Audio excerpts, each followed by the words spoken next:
Communities and Cities talk, and we've got 4 great speakers that I look forward to introducing you to them in a minute. So I'm Andrew Minston. I'm responsible for concrete and sustainable construction at the GCCA.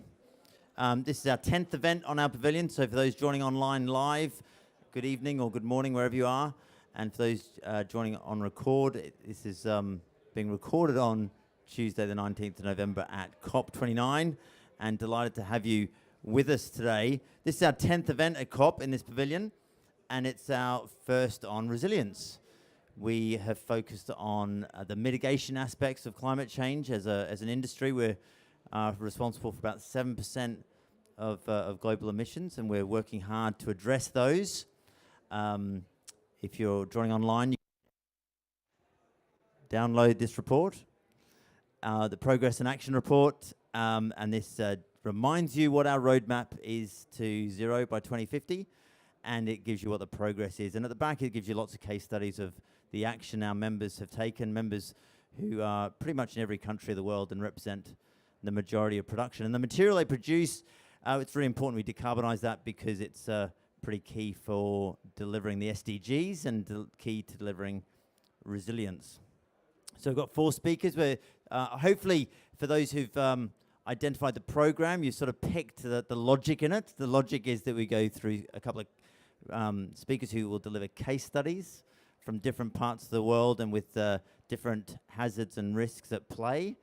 And then we move on to voluntary assessment of resilience, and then through on to codified assessment of resilience.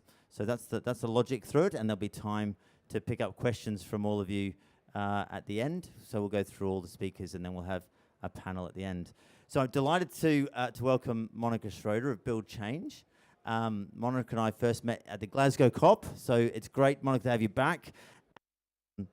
You've been with Build Change for 4 or 5 years, and Build Change is a fantastic charity, and well, you'll tell us more about what the great work they're doing. So do come up here, and I'll pass you the microphone.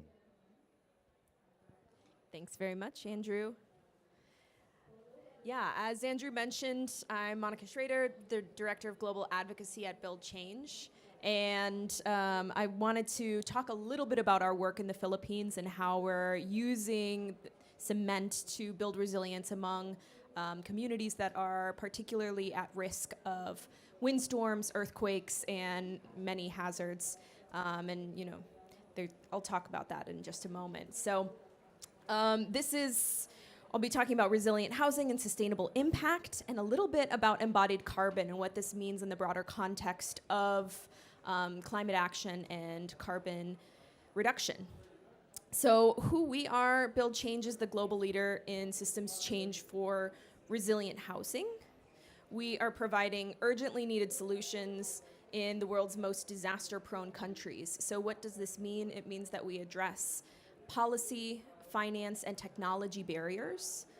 Policy barriers having to do with either, you know, the regulatory environment under which housing is developed, created, retrofitted. It has to do with financing, whether that's through public mechanisms, subsidies, or through private mechanisms, you know, access to loans and financing for low-income communities to upgrade their houses for resilience. And it's also having to do with technology, and that's where, you know, our building technology comes into place, but also digital technologies. You know, how do we use the power of digital platforms to improve the efficiency and the scale of the interventions that we undertake? So talking a little bit about the Philippines, I wanted to set the scene a bit on when we're talking about building resilience in the Philippines, what are we talking about and where are we coming from? So in the Philippines, 2.9 million out of 25.2 million occupied housing units are in need of major repair. This isn't just cosmetic, this isn't just, you know, small things, this is structural retrofits that are desperately needed for resilience. And the Philippines is the most risk-prone country, according to the World Risk Index in 2023. The impact of disasters has been substantial. You know, in most parts of the world, housing is a family's primary asset, often comprising 50 to 90% of their assets as, you know, and their wealth. So In the last decade or so, there have been 8 million plus damaged houses due to meteorological disasters. And of those, over 250,000 due to earthquakes alone. And we're looking at Philippines as a multi-hazard environment. There are earthquakes, there are windstorms, there is heat, there is flooding. And so this is a context that's particularly vulnerable to climate change and in desperate need of resilience building measures. So, talking about the cement industry, I wanted to give an insight a little bit into how we work and how we are providing resilient housing for a number of people. And specifically, I wanted to talk about a pilot project that we undertook in partnership with Wholesome and with ASCII, a microfinance institution. And I wanted to give this overview of how this partnership works and who is involved in this in order to provide resilient housing for homeowners. So on the one side, we have Wholesome, who has been providing building materials. Specifically, they're providing their low carbon cement products, and they're also providing investment for the technical assistance in this project. Build Change, what we do is provide the technical assistance and the systems change. We bring the partners together. We develop the technology platforms through the use of our BC TAP, or Build Change Technical Assistance Platform, which is an end-to-end technology platform that provides all stakeholders in the process visibility and inputs into the resilient housing building process. And then we have ASCII. ASCII is really interesting. They're a microfinance institution, and they are the ones that are determining, the creditworthiness of homeowners to undertake loan products and to be able to disperse these funds so that they can make the resilience upgrades to their home. And so we're providing technical assistance to ASCII to develop the best kinds of loan products for low-income populations. We're working with Wholesome in order to deploy these cement products and help them reach the homeowners that are in need of resilience building measures. And through these partnerships, we're providing climate resilient housing for homeowners. So as I said, this is a pilot project that we undertook. And at the conclusion of the pilot, which ended last year, we had made 185 people safer, 37 safer homes, 120 jobs created for builders, and then over 3,000 people trained in resilient housing. This was a pretty, this is a start, and we're hoping to scale this up to deploy this further. We've been working in the Philippines for over a decade, and we've reached, I don't want to get the statistic wrong, but I believe we've reached over 9,000 people total for safer homes. And so this is one part of the solution, but it's one aspect that we're hoping to build on the building technologies and the building material suppliers to further scale the microfinance impact. And just to see what this looks like in action, this is one of our before and after homeowners. Laura Murillo in Aurora, Philippines, who worked, she was one of the clients as part of this program. And after the intervention, she now has access to a stronger, more disaster resilient home. So that is just a snapshot, but I also wanted to zoom out a little bit and talk about why we are paying attention to this, why this is relevant to the embodied carbon discussion. And I wanted to zoom out and take a look at a publication that we issued last year on the environmental benefits of upgrading housing for resilience. And we did an overview of Build Change's work in a number of markets, thousands of houses. And we came up, we measured the embodied carbon impacts of retrofitting a house in a location compared to building new in that same location. And through an overview of our data, we found that upgrading a single house saves on average 18 metric tons of carbon, which you can see is equivalent to all of these other aspects, avoiding 18 economy class flights from London to New York, heating a house with natural gas for over 3 years. So for a single house, you can have quite a significant environmental impact when it comes to embodied carbon. And we found, just to give you an overview of what this looks like, it saves over 2/3 of the embodied carbon when you retrofit as you compare to building new in the same location. So what this means to us is that we really need to be looking at embodied carbon much more in the built environment. And I think I'm preaching to the choir here. I think you guys all know this. This is not news to you, but it's relevant to discussions like this because people are so infrequently looking at embodied carbon as opposed to operational emissions when it comes to the built environment sector, despite the fact that it does have quite a significant impact.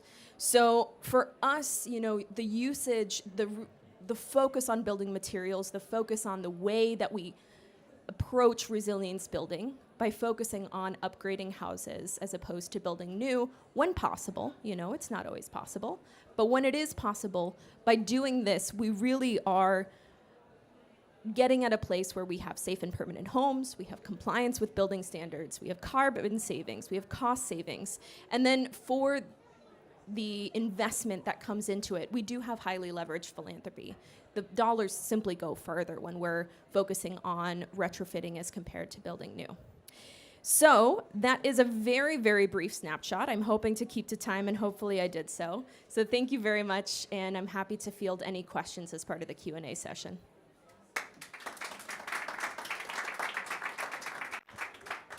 Brilliant, Monica. Thank you so much. That's great. Exactly on time.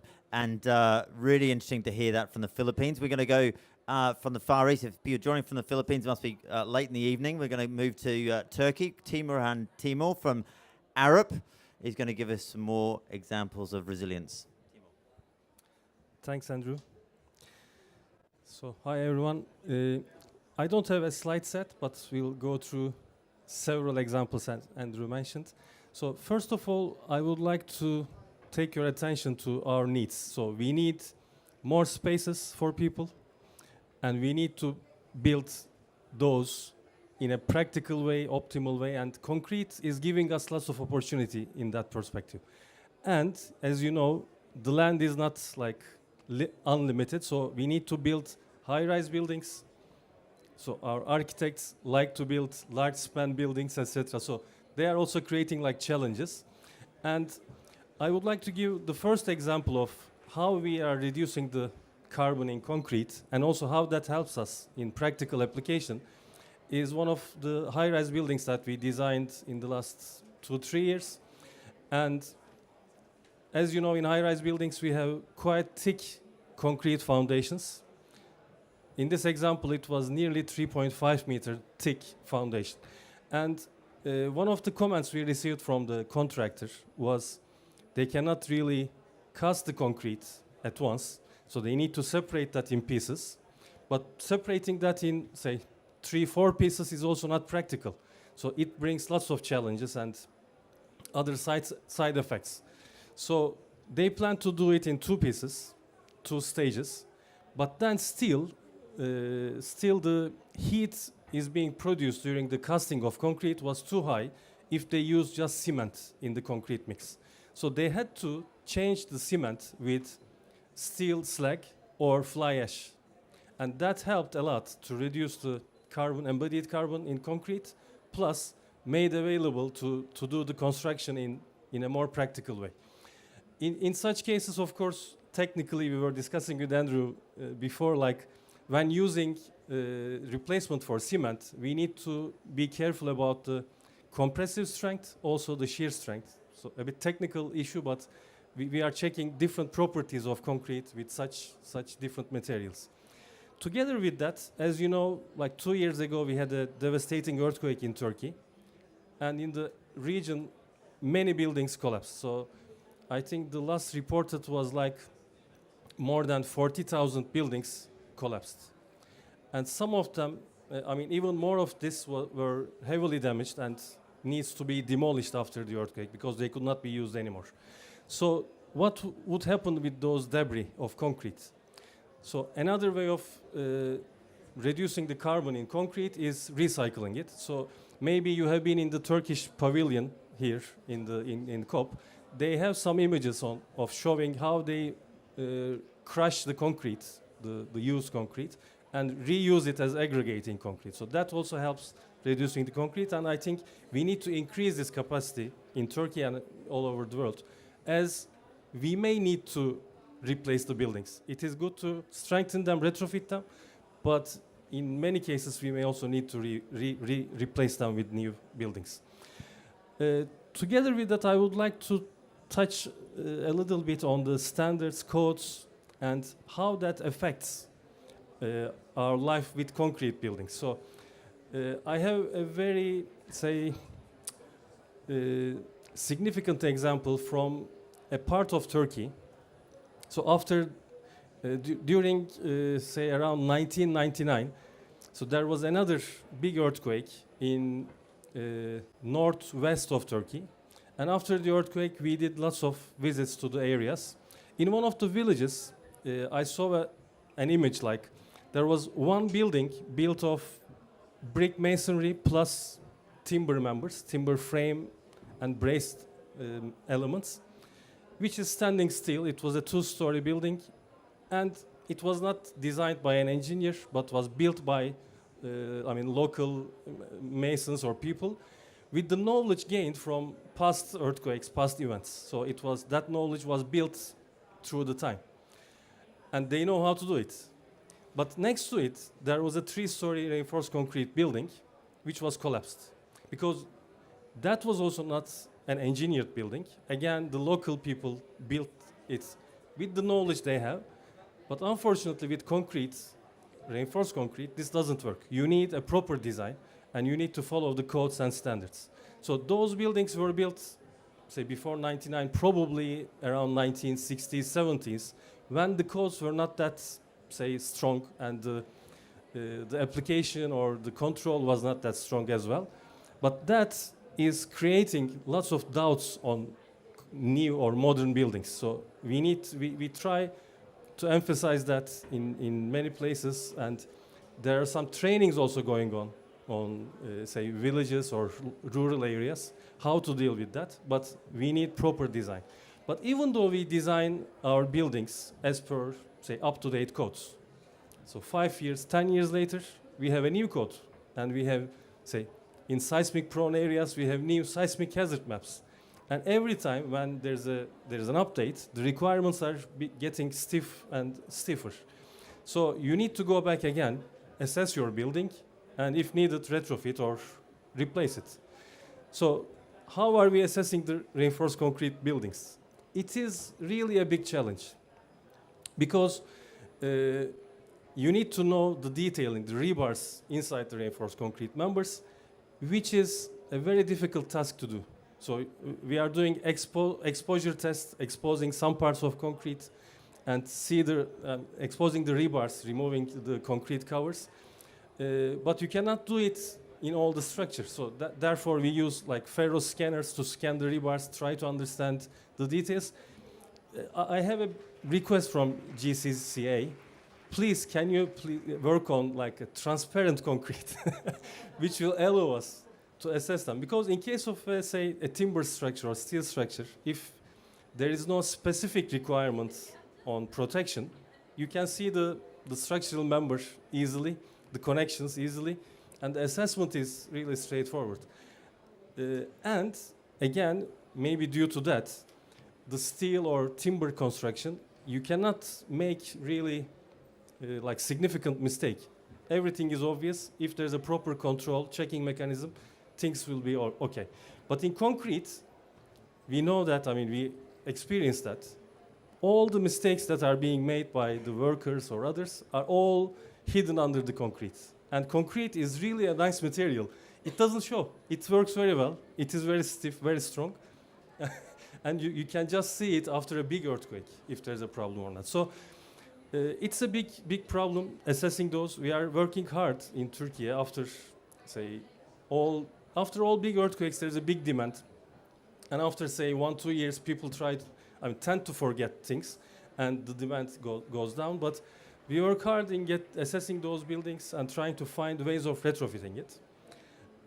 And the ways of retrofitting is also possible by using concrete. It is really a material that you can use flexibly also. It's really helping in retrofit. But also you can combine it with something like fiber reinforced polymers, which works again well with concrete. It can get you can wrap the concrete members with those fiber reinforced polymers, and it can also create a good combination of two different materials working together. But if you have a proper concrete grade, in case of very poor concrete grade, unfortunately we cannot find a proper way of retrofitting it, and that leads up to replacing of that building. So I will stop here, Andrew, and I will be open to your questions in the discussion session. Thank you. Timurhan, thank you so much, and bring your experience in Turkey and elsewhere on seismic, and many more stories to tell, which maybe will come out during the questions. So we now move on from case studies to sort of voluntary standards of Vesela. If I can invite you up. Vesela works for Green Body certification in Sofia in Bulgaria, having had some experience with USGBC in America, and so we're delighted to have you speak to us today. Thank you so much. Just a small correction. I work for USGBC as part of GCCA Europe, which is the European administrator of LEED, and a number of other rating tools. I'm going to try to stay within my time. I have a long presentation, unlike the colleagues, but I'll breeze right through it. So in preparing for today, I was challenged on how do we tie resilience and concrete together, and how do I bring my expertise and my organization to this conversation. So the easiest way, of course, is to talk about the tools that USGBC and GBCI offer globally, and I'm going to do a little bit about that. But let's see, okay.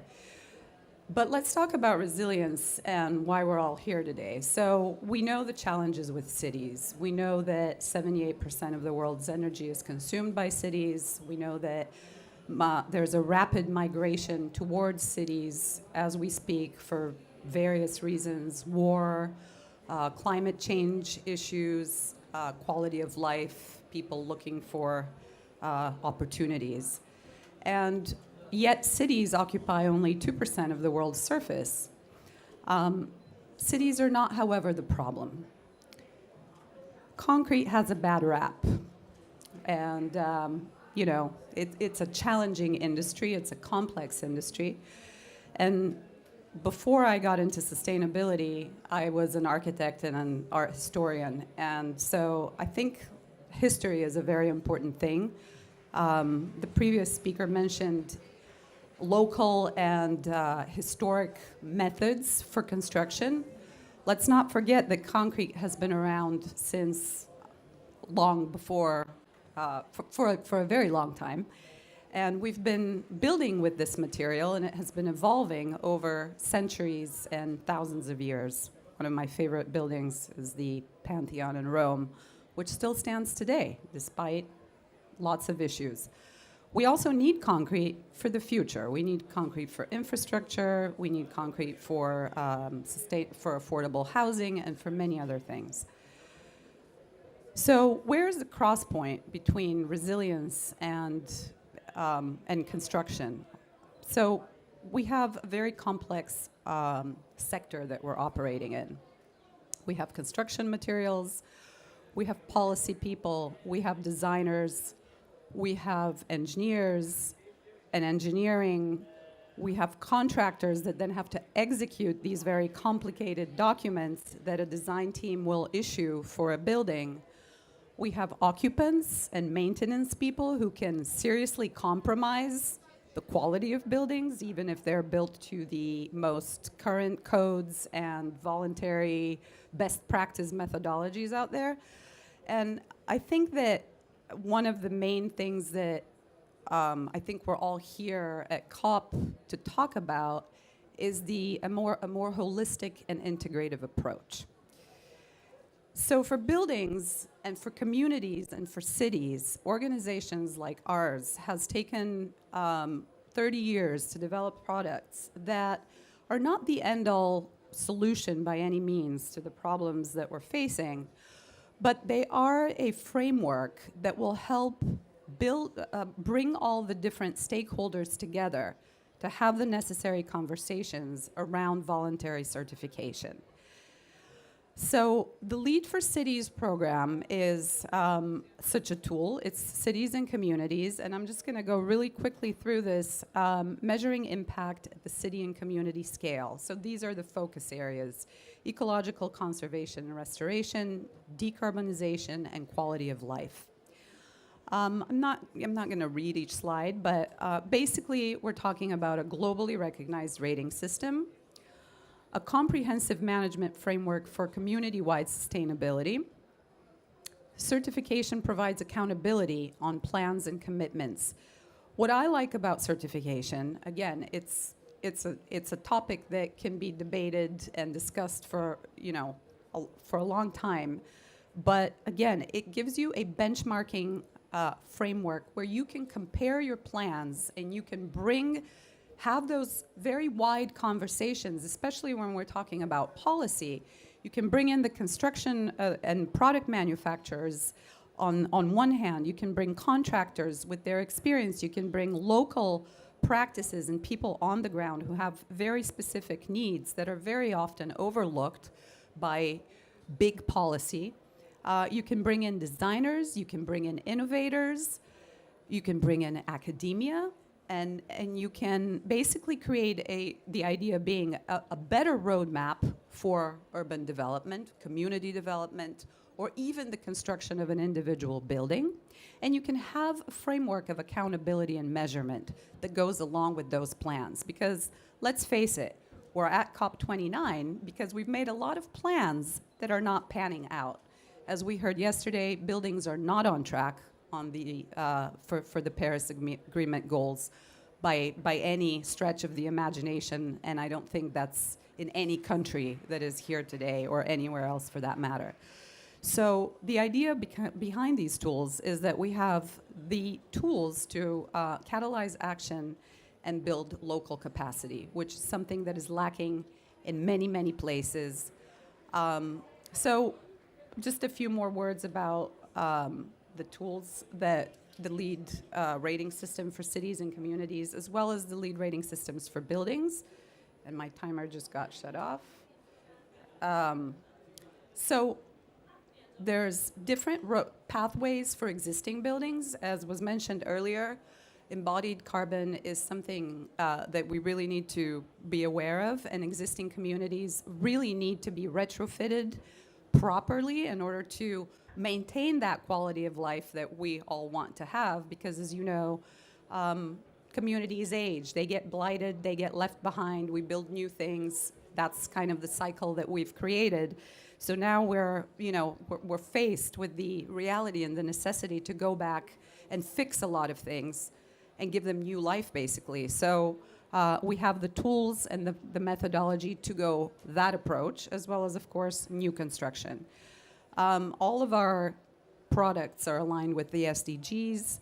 LEED for Cities and Communities looks at all of these essential things, and I think in the discussion we're going to talk more about how these tools are evolving with the needs of basically increasing regulation on one hand, market pressure and pressure from climate change on the other hand. This is just a quick snapshot of the scorecard, and I'm sure these presentations will be shared for anyone that's interested. But here I've specifically highlighted the areas where I believe concrete has impact or interfaces with what we propose for cities and communities when they are planning a resilient development plan. So both in integrative process, natural systems, you can see that in almost every category, there's a cross-section where the evolution of this building material, the regulatory requirements, its ingredients as a material, its recycling capacity as a construction waste product, all of these things really need to be considered when we're building for the future. There are many benefits to this. Is more about integration of making strategies. And at USGBC, we have multiple guides and publications, as well as education to anyone, any community, any city, to find out more about how we can work together to solve these problems. So thank you very much.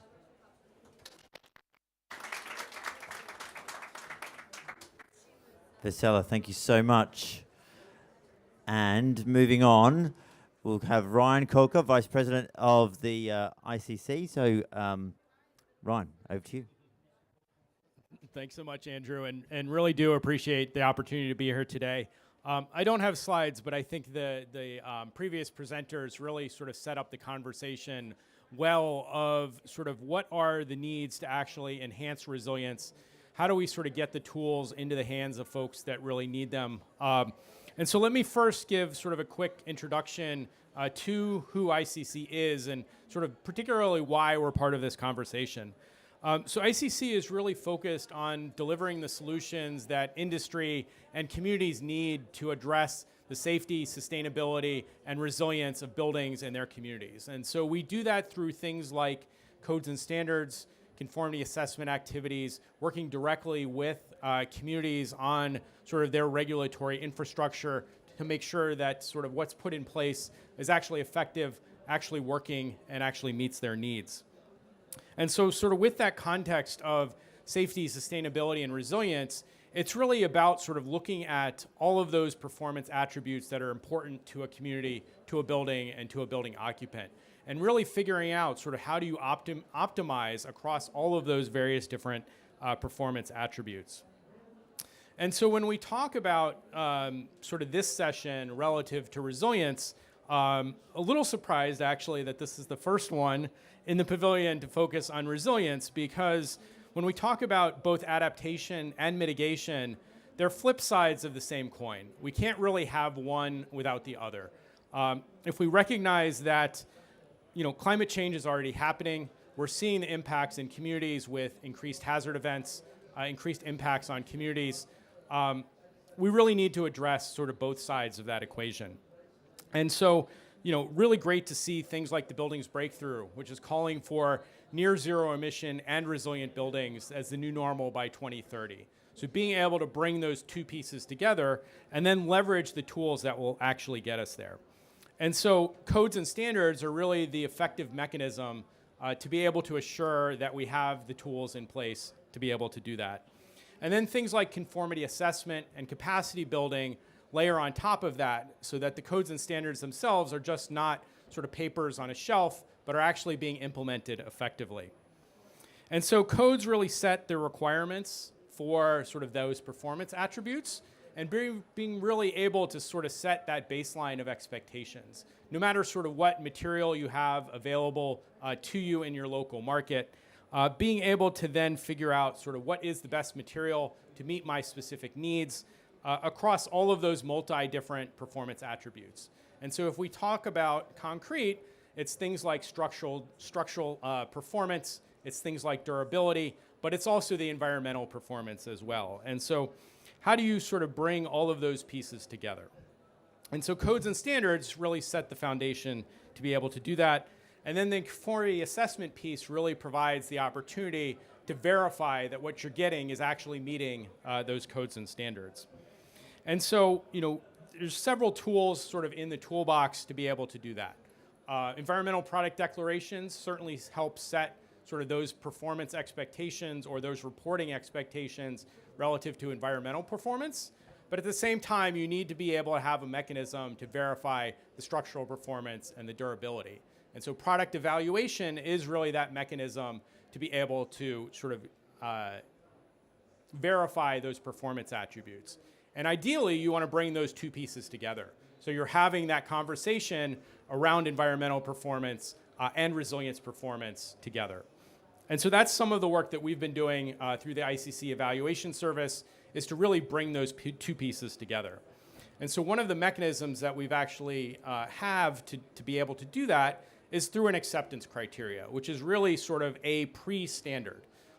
So, bringing sort of innovative and new products to market, low carbon cements, for instance, and sort of the challenges of verifying the performance of those relative to structural performance, bringing confidence to architects, engineers, contractors, and code officials that those products will deliver the same or even better performance than sort of traditional products. And so acceptance criteria 529 really provides that basis for the verification of low carbon cements to meet performance-based requirements. And so sort of providing the testing requirements and ultimately pulling out a evaluation service report that sort of gives that signal to the industry that yes, this has been a verified product that meets those requirements. You can trust that it's going to deliver what you need it to across multiple different performance attributes. The other thing sort of I'll mention is some of the challenges or sort of concerns that folks have around the ability to bring innovative and new products to market in a context of sort of a codes and standards landscape. So I mentioned ICC evaluation service and opportunities for sort of product evaluation to bridge that gap. And that's really the mechanism to be able to identify the performance of those new products, bring acceptance to the marketplace. And so we've seen sort of opportunities in that space through things like 3D printing and being able to sort of bring that technology to market, have sort of those acceptance criteria and that validation to actually assure it's happening. We've also seen things in the offsite construction space to really take opportunities to enhance productivity, address the use of materials in a more efficient way, enhance quality, and particularly if we talk about housing, speed to market, getting housing available quicker. And then the final piece I'll touch on is capacity building. We can have the greatest codes and standards, but if people don't know how to use them, there is not an infrastructure around them. Have we really accomplished what we've set out? So I mentioned the buildings breakthrough. One of the key priority action areas within the breakthrough is priority action area 5 around capacity and skills. So sort of mapping out what are those needs to actually get us there, what are the tools that we have today, what are the tools that we need moving forward. And so would really love to have continued input on what that looks like, what are the needs within the broader industry, and how do we actually get there. So appreciate the opportunity, looking forward to the discussion. Great, brilliant. Ryan, if I could invite you to take one of those chairs behind you, and if I invite Timoran and Vasela and Monica to join him, I'll pass you up a mic. Do think of what your first question is as we sort out the mic situation. Who's got the first question? If you can just introduce yourself. Yes, sure. Hello everyone, I'm Rutula. I'm architect from India and I'm LEED certified. So when it comes to practicing, similar ways of LEED certification ways to everyone in India, it's sometimes very challenging. Before I worked in US in waterproofing companies. Now this question is actually relates to you, sir. I know there's like fly ash and there are like good AAC blocks. We got good materials nowadays relates to concrete. Where I face a lot of problem where no one wants to do waterproofing for buildings while it's a new construction. And forget that when it's old building too, they try to just apply putty, the thick layer of cement that you put, mixed of lime that you put, right? On the building, and that it will encourage more water problems. So I was just wondering, is there a material maybe I'm not aware of, or if there is a R&D to do something with insulation? Of course we need, that's why we have this porous in fly ash blocks or so. But then in collaboration with it, is there a material that we can have insulation plus waterproofing blocks, where you don't have to waterproof separately, because a lot of clients don't want to put money. It's very difficult. I would say globally it's a problem, not just in India. They don't think of the outcomes, and even if we say as an architect, however, we say they don't understand, right? Like long-term problems. Timoran, a seismic expert from Turkey and across the world, is about to answer a question on waterproofing of block construction in India. Timoran, I'm really interested in how you're going to answer this. I'm really not aware of like a magic material which provides both heat insulation and at the same time waterproofing. I don't know, but I mean, of course there are some facade members, not the bricks, but facade elements which can provide that altogether. But for the brick or such type, Yeah. I mean, here we go, Ryan. Yeah, no, Ryan's got a response. I've got a response. It's probably not super satisfying, but that great idea. If you can deploy it, we can figure out how to get it into the marketplace. but again, if it's blockwork, the joints will be a problem. I mean, not easy. I mean, the material itself may be, I mean, waterproof, but then the joints. And I think that what this draws out is the fact that construction, there is a real local aspect to construction, and so the complexity, and that's what architects have to deal with. And through all of this, we need to make sure that we deliver the resilience. So I'll give a quick example on lack of resilience from where I live in the world. There was a horrendous tragedy in London where, and a question I want to come on to is governance and standards, where 70 people lost their life in a fire because of bad retrofit. And that sounds like a really simple answer, bad retrofit. But the inquiry into that disaster found that actually there wasn't just one problem or two problems. There were dozens of issues throughout the whole value chain and design community within the construction sector in the UK. That just should not happen. And so therefore we can have all the code standards and all the governance procedures, but it needs to be implemented in a rigorous and thorough way. And this is a complex issue. And Ryan, you're right. The resilience of our built environment is absolutely critical, and it probably needs to have more prominence. So we're delighted that people like you are prepared to speak about it, because as an industry, we're focusing on the CO2 mitigation, but the material needs to be used in the right way. Ryan.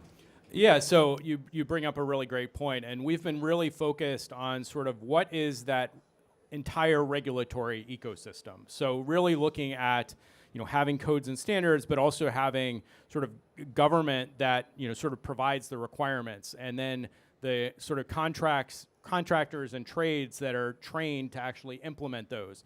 And then you have sort of the product evaluation and testing side of it to assure that the products are meeting those requirements. And so you need to have sort of all of those pieces in place to really get to sort of that effective system and assuring that we're delivering sort of the buildings that we need. The challenge is sort of, as we talk about sort of the global context, each jurisdiction, each country is sort of has a different subset of those, and how they get applied or are effective within each of those countries is different. And so it's figuring out sort of what is what we've sort of called a right-sized sort of regulatory system, within communities, and figuring out sort of how best to meet their needs, while also thinking about sort of what are the high-level principles of what are we actually trying to achieve. And if I could build on that as well, simply because a lot of the homeowners that we work with are living in self-built or informal housing, which is a really complex environment in itself. Something that we've been doing and something that we've been advocating for, particularly in Colombia, is to build a set of guidelines, and we've been successful in this advocacy as of last year, is to help push forward a set of guidelines to incrementally upgrade the housing for resilience. When these have been self-built housing, they haven't been under the guidance of engineers or architects, and so providing this framework for incremental upgrading for us has been a pathway towards resilience and a pathway towards code compliance when it's not able to be, when that uptake isn't immediate. How do you build a pathway? How do you build a framework for that with keeping resilience standards in mind? If I could build on that as well. So that's basically building on both of those comments is where I perceive the green building space and the sustainability conversation around our sector. So there's, again, historically looking back even 10, 20, 30 years ago, yes, we had codes, yes, we had education, we had architects and engineers, and yet our buildings are not delivering in many aspects, whether it's something like this horrible event that took place. But I think, every country has the example of the facility management guy as a guy with a bucket, and somewhere there's a dripping something in a dark room in the belly of the building. And to me, that's the exciting concept of, the green building space, is where we can address challenges that are not yet regulatorily or either too small or kind of gray for regulation, or they kind of they're somewhere in between, whether it's a structural issue or a safety and health and safety hazard issue.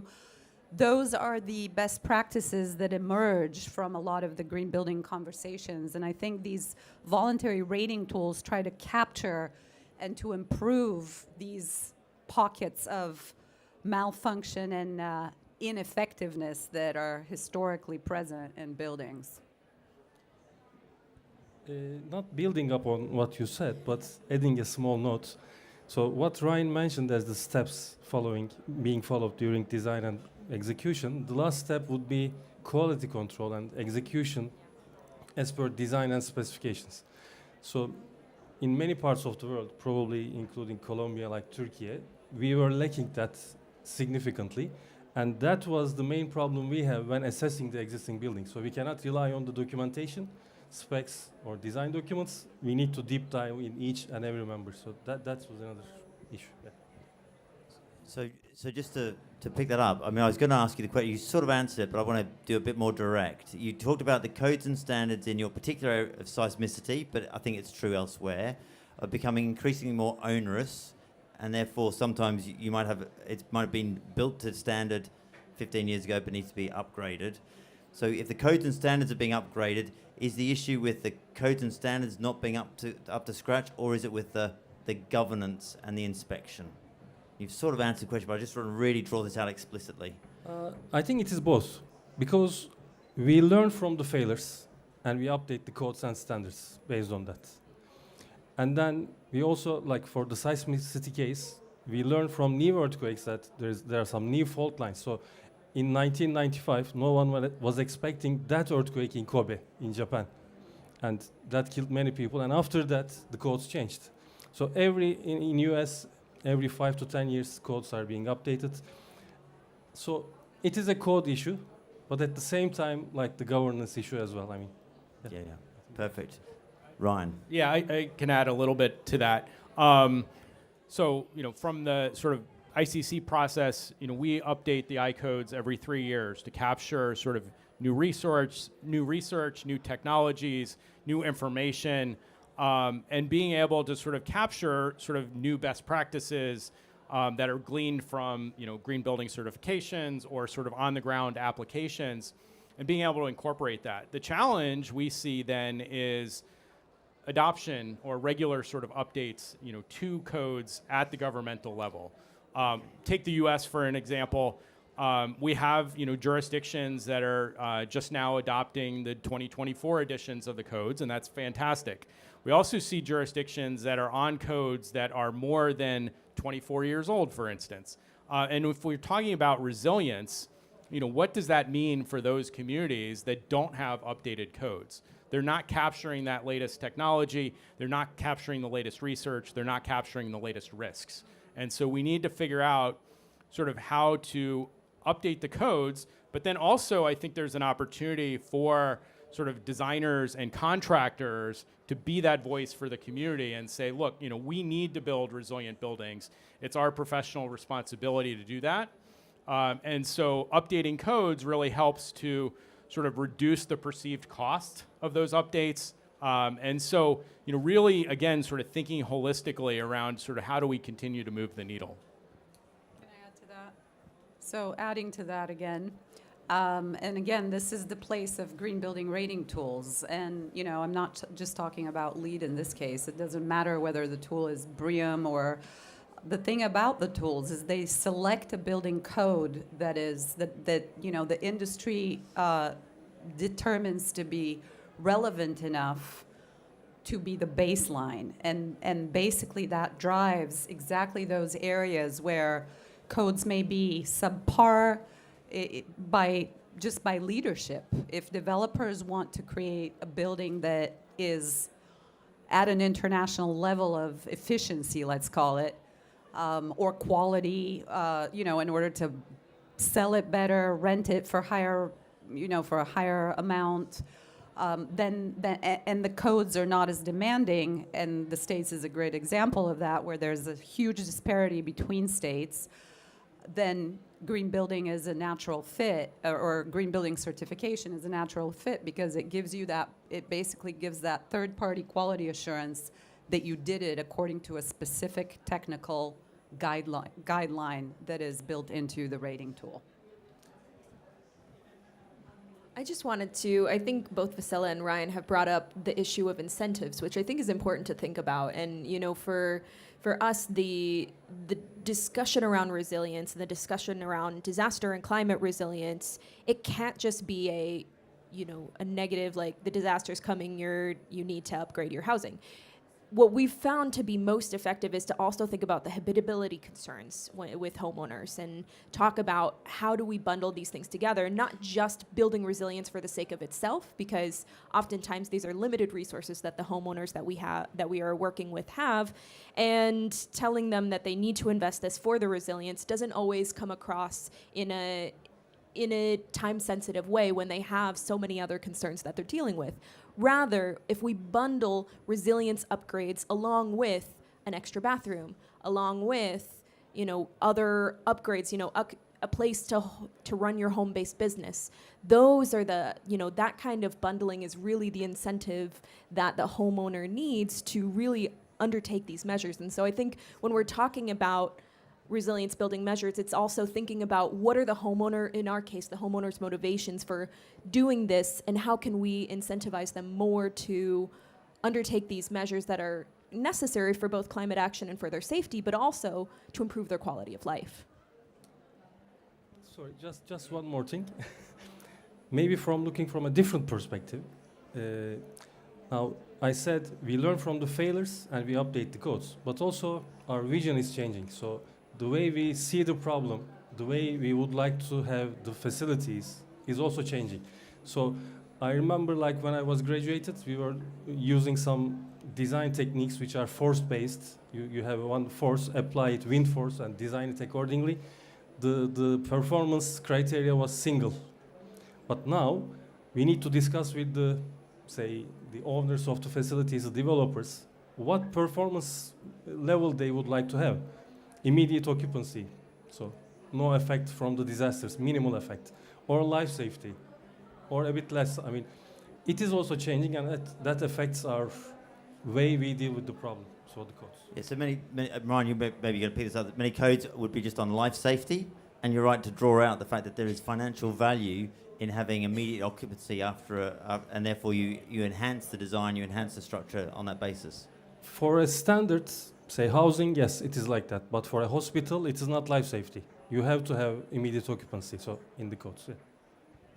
Yeah, so to that specifically, we are seeing sort of this concept of functional recovery, of figuring out sort of what is the value of that building to the community and designing for whatever sort of level of recovery is needed to continue to serve that community. But picking up from Monica's comment and sort of expanding that to the commercial sector, you know, we're seeing sort of lots of investments in retrofits for sustainability and energy efficiency. The challenge is we're not going to have sort of that opportunity for capital investment into those buildings again.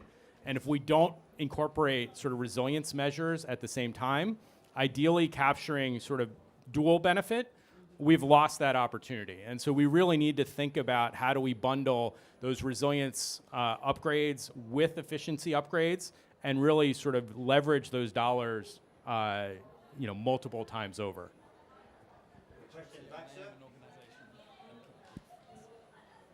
So first of all, thank you for your contributions to today. I'm representing a software company because I also want to talk about data and this whole life cycle. Many of you mentioned a whole life carbon assessment, embodied carbon operational, but also the life cycle approach.